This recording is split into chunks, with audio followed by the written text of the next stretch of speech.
আধ্যাত্মের সেই ষড়যন্ত্র,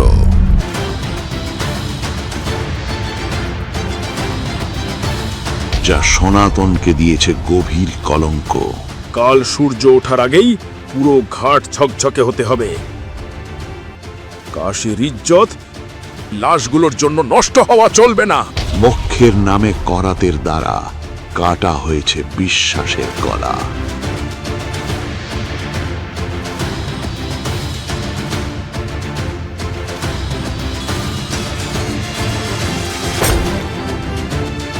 সনাতনের ইতিহাস পাখণ্ডের আগুনে পুড়ে ছাই। যেদিকেই তাকাও শুধু কাস্তে থাকা বুড়ো মানুষই চোখে পড়ে।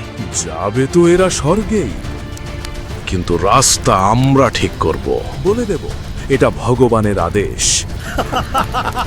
যে নগরীকে মানা হতো মোক্ষের দ্বার,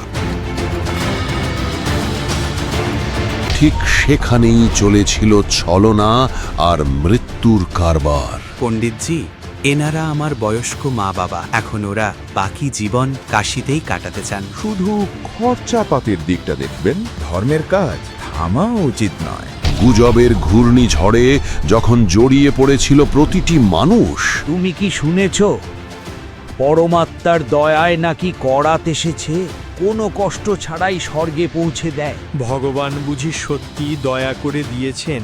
নইলে এই বার্ধক্যের যন্ত্রণার কে সহ্য করবে? সৎ ভক্তির রক্ষার্থে সবাইকে জানিয়ে দিন, আমি মঘরে দেহ ত্যাগ করব, এবং আমি শুধু স্বর্গেই নয় বরং স্বর্গেরও ঊর্ধ্বে আমার পরম ধাম সৎ লোকে যাব। তিনি প্রকাশ করেছিলেন নিজের আসল পরিচয়।